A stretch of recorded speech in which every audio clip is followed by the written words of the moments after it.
Assalamualaikum warahmatullahi wabarakatuh. Ketemu lagi dalam video saya. Kali ini saya akan menyampaikan mengenai jenis-jenis formulir yang ada di TPS nanti. Saya menyusun ini berdasarkan keputusan KPU nomor 66 tahun 2024. Di situ menyebutkan ada 26 jenis formulir pada saat pemungutan dan penghitungan suara, tapi itu sudah termasuk pemilu dalam negeri dan pemilu luar negeri. Untuk pemilu dalam negeri kita fokuskan di sini dari angka 1 sampai angka 12. Selebihnya ini adalah untuk pemilu luar negeri. Yang pertama C pemberitahuan KPU. Di sini surat yang akan didistribusikan KPPS kepada pemilih. Di sini nanti tertulis nomor urut di DPT nomor berapa, kemudian ditulis namanya, kemudian NIK-nya, kemudian hari pemungutan suara dan tanggal pemungutan suara, kemudian saran waktu kehadiran pemilih ditulis menyesuaikan jumlah DPT, kemudian nomor TPS, alamat TPS di mana, kemudian ditulis dan ditulis tanggal tanda tangan surat pemberitahuan ini, kemudian tanda tangan ketua KPPS. Nanti pada saat distribusi, di sini ada tanda terimanya, yang menyerahkan siapa, yang menerima siapa. Kemudian tanda terima ini disimpan oleh petugas KPPS. Yang ini dibawa oleh pemilih untuk datang ke TPS. Untuk penulisan di Kabupaten Nunukan, mungkin juga di daerah lain sama, di sini sudah tercetak otomatis, langsung tercetak ketika di print untuk nama, NIK, kemudian tanggal, kemudian nomor TPS dan alamat TPS sudah tercetak. Jadi hanya penulisan saran waktu kehadiran saja nanti yang ditulis, kemudian tanda tangan ketua. Untuk daerah lain mungkin juga sama kebijakannya. Kemudian formulir kedua, berita acara pengembalian surat pemberitahuan. Jadi surat pemberitahuan yang tidak terdistribusi karena meninggal dunia, pindah alamat domisili, pindah memilih, tidak dikenal atau tidak berada di tempat, dan tidak terdapat keluarga atau orang terpercaya yang dapat dititipkan. Nanti diserahkan oleh KPPS kepada PPS. Ada dua berita acara. Pertama yang dibuat pada tanggal 13 Februari di jam 17 dibuat oleh KPPS, disampaikan berita acara ini.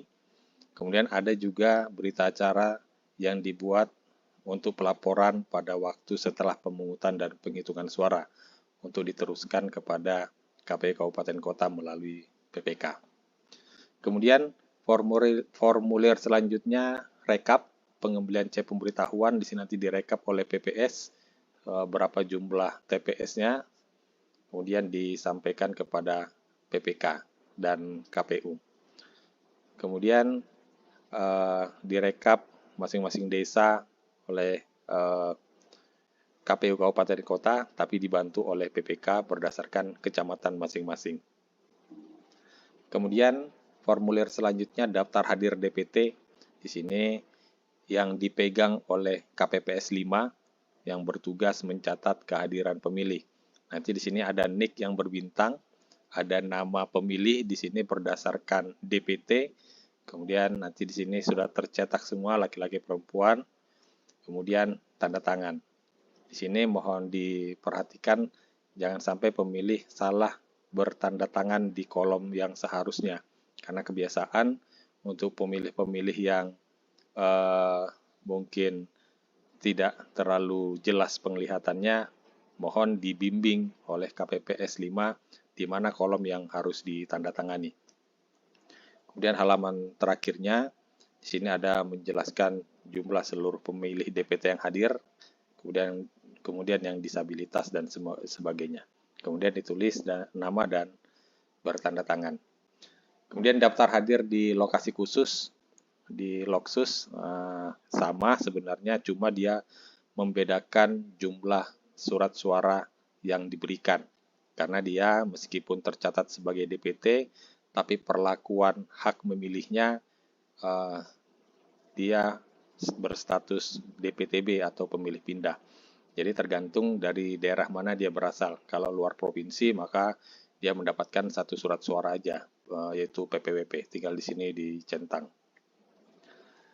Tergantung dari daerah pemilihan mana dia pindah. Kemudian daftar pemilih pindahan di sini akan juga tercetak. Kemudian nanti dicentang berapa hak surat suara yang dia terima. Kemudian nanti ada totalnya untuk masing-masing jenis pemilu, sama seperti daftar hadir di Loksus. Kemudian ada daftar hadir pemilih khusus, di sini masih kosongan, nanti akan dicatat di jam 12 siang tanggal 14 Februari, baru dicatat tergantung ketersediaan surat suara, baru dia didaftar dalam daftar hadir. Kemudian formulir selanjutnya kejadian khusus atau keberatan saksi. Di sini ada dua jenis, kejadian khusus dan atau keberatan saksi. Jadi kalau tidak ada keberatan saksi ya tapi ada kejadian khusus ya dicatat kejadian khususnya. Kemudian yang bertanda tangan adalah ketua KPPS. Tapi kalau ada keberatan saksi, maka yang bertanda tangan adalah ketua KPPS dan saksi yang mengajukan keberatan. Keberatannya apa? Dijelaskan di dalam formulir ini. Kemudian surat pernyataan pendamping pemilih, ini ketika ada pemilih yang tidak dapat memberikan pilihannya sendiri, dibantu oleh orang lain atas permintaan pemilih. Kemudian tanda terima penyerahan formulir C hasil salinan, ini setelah C salinan diberikan kepada saksi, ada tanda terimanya, pasangan calon, saksi pasangan calon presiden dan wakil presiden, kemudian saksi partai politik bertanda tangan. Untuk tanda terima DPD dia di lembar tersendiri, karena jumlahnya berbeda-beda setiap provinsi, jadi di sini ada sampai 54 calon. Kemudian tanda terima penyerahan formulir C hasil salinan kepada pengawas TPS, juga kita minta pengawas TPS bertanda tangan kalau sudah menerima C salinan. Kemudian setelah selesai, ada surat pengantar dari KPPS kepada PPS. Ini pada saat penyampaian kotak suara dan dokumen hasil pemungutan dan penghitungan suara di tingkat TPS. Jadi perihalnya kepadanya ketua PPS. Di sini disebutkan nomor TPS dan sebagainya.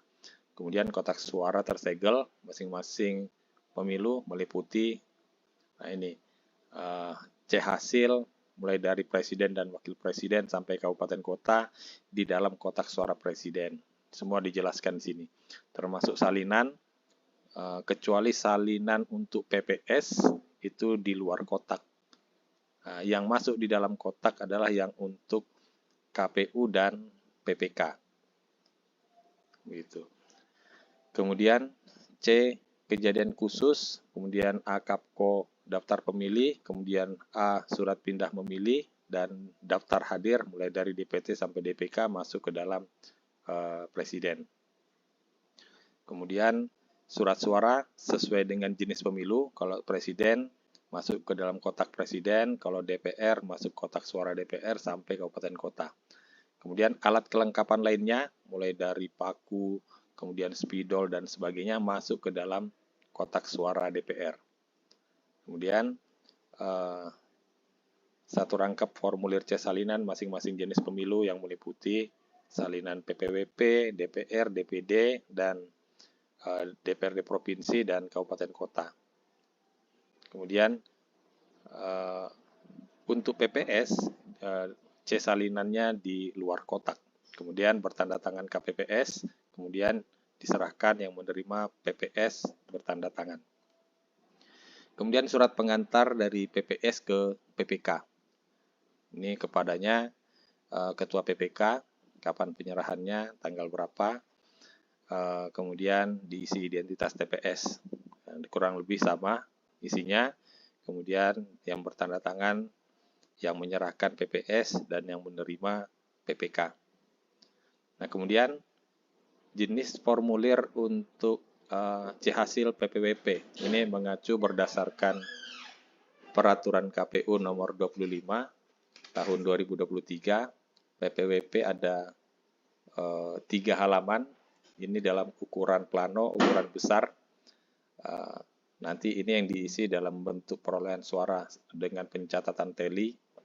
Untuk bagaimana proses penulisan berita acara ini ada di video saya sebelumnya.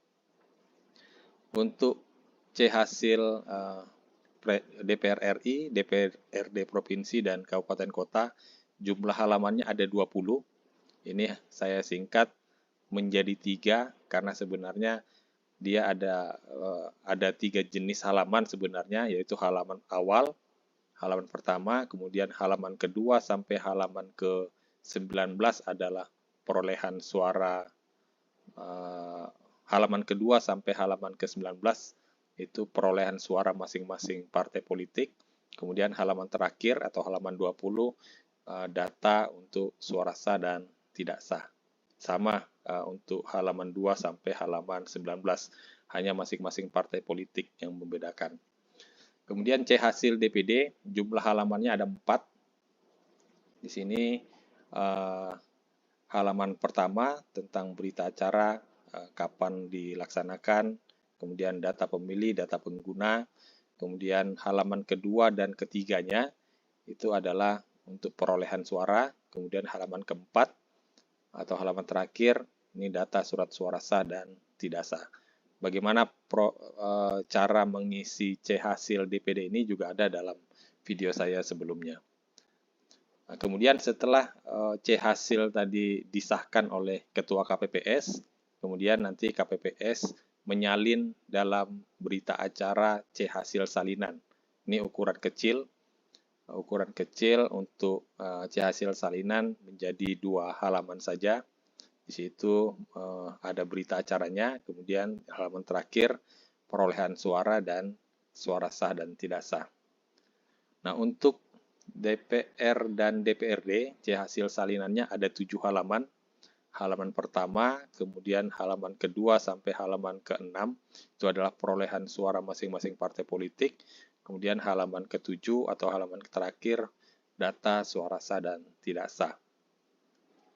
C-hasil salinan ini yang akan digandakan oleh KPPS dengan alat penggandaan di TPS, kemudian diberikan kepada saksi, kepada pengawas, kepada PPS, kepada PPK, kepada KPU, dan juga diumumkan di lingkungan TPS.